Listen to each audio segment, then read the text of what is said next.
Nous allons donc étudier aujourd'hui le 26e épître de Igeret HaKodesh, d'Itania. Juste une petite présentation juste avant. Les lettres qui forment le corpus d'Igeret HaKodesh furent rédigées à des périodes différentes de la vie de Rabbi Shneur Zalman.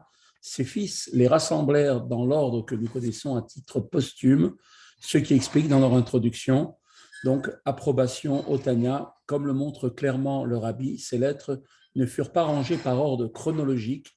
La 20e épître, par exemple, fut rédigée peu avant le décès de Rabbi Shneur Zalman en 5573-1812, alors que la 27e épître le fut après le décès de Rabbi Mendel de Horodok en 5549, c'est-à-dire en 1789.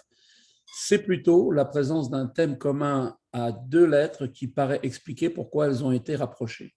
Au demeurant, entre la présente lettre et la précédente, le lien suivant peut être fait. Après la précédente lettre a montré que la Shekhinah peut parfois être revêtue des clipotes.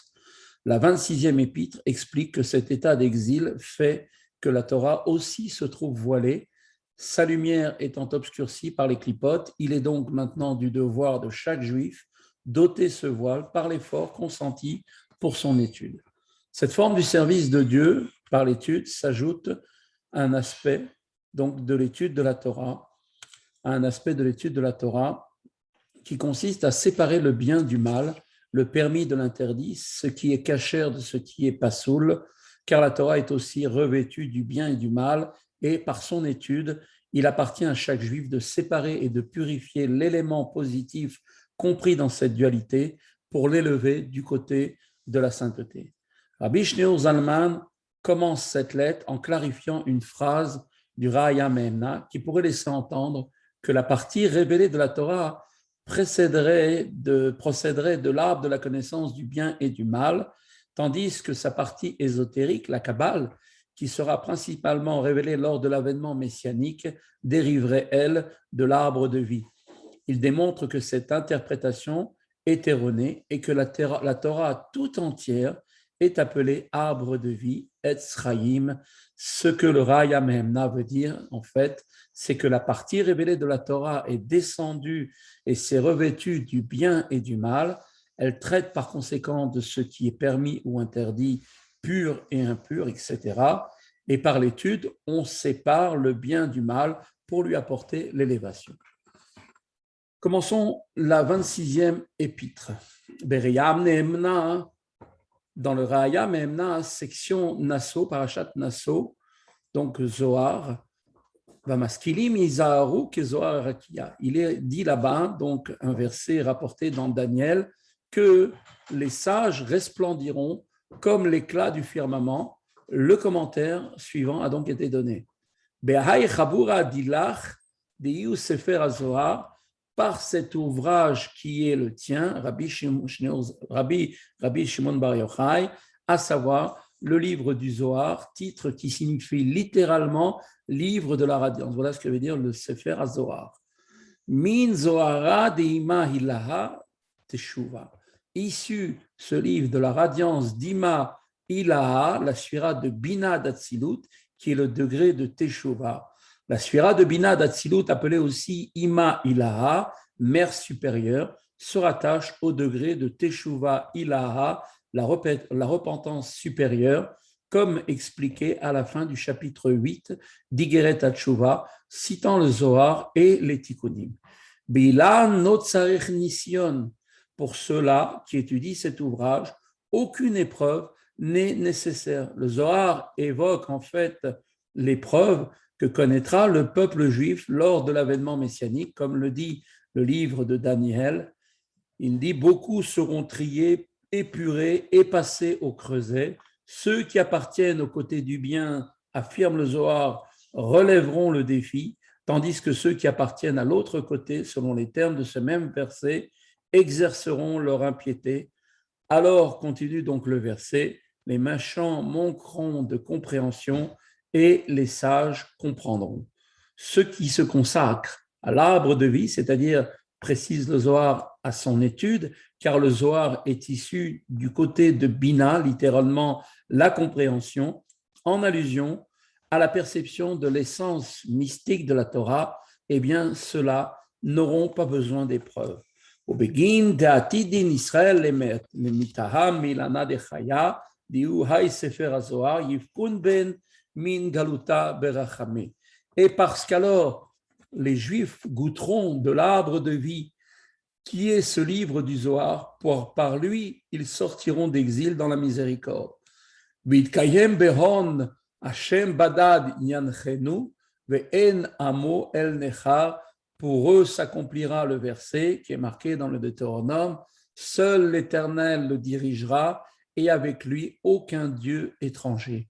Ils n'auront pas besoin de recourir aux faveurs des nations dont les anges patrons sont appelés du nom des dieux étrangers. Plutôt, Dieu lui-même les conduira hors d'exil et les délivrera. Veilana de tov vera deyu isur ve'eter tuma ve'tara lo shalta al Israël yetir, et l'arbre de la connaissance du bien et du mal, c'est-à-dire l'interdit et le permis, l'impur et le pur, ne dominera plus les Bnei Israël, les Juifs.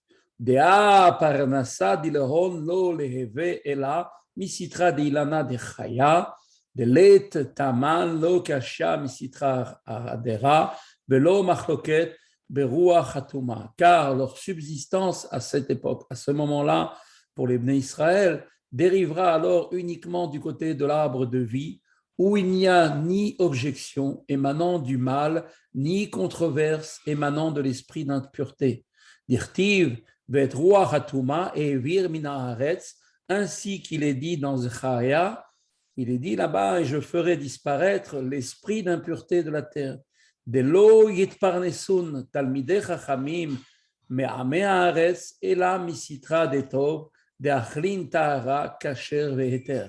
Les érudits ne seront plus entretenus à cette époque par les ignorants, mais du côté du bien de ceux qui se nourrissent de ce qui est pur, kasher et autorisé. Belo me'erev rav de achlin tuma pasul isur chule, et non pas de la multitude mêlée que l'on appelle erev rav, qui se nourrit de ce qui est impur, disqualifié et interdit.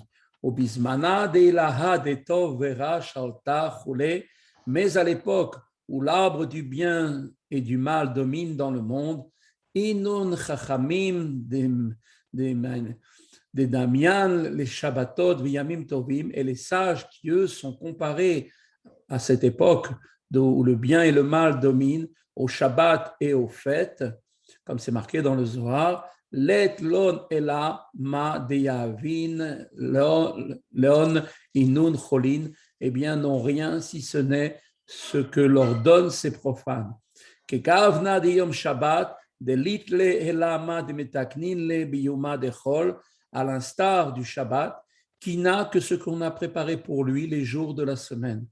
Au bismana de shalta ilana de chaya, itkafian ilana de tov vera, velo yeh lahame haaretz, ela ma de yavin lehon talmidi chachamim. En revanche, à l'époque où l'arbre de vie dominera, l'arbre du bien et du mal sera soumis, et les ignorants n'auront que ce que leur donnent les érudits. Pitkafian techotayu keilulu havu bealma, et ils leur seront donc soumis, comme dit le Zohar, comme s'ils n'existaient pas dans le monde. Be'achi isur veheter tuma vetara lo itabar me'ame haaretz. Et de même, dans cette situation, l'interdit et le permis, l'impur et le pur ne disparaîtront pas au milieu des ignorants. De misitra yu leid ben galuta limot hamashiach ela shivud malchiyot bilvad, car les concernant, ces personnes ignorantes, il n'y a pas de différence entre l'exil actuel et l'époque messianique, si ce n'est l'asservissement aux nations uniquement qui disparaîtra à ce moment-là, comme c'est rapporté dans la Gemara Brachot Daf 34 Amud Bet. De inun lo tahamin meilana de chaya v'tzarich lon matnitin beisur ve'eter tuma ve'tahara, parce qu'ils ne goûteront pas à l'arbre de vie et auront besoin de recourir aux Mishnayot qui énoncent les lois concernant l'interdit, le permis, l'impur et le pur. Atkan Bereaya Mehemna, fin de la citation du Raya Mehemna rapporté dans le Zohar. Voilà, c'est là que s'arrête le shiur de ce jour. Bonne journée.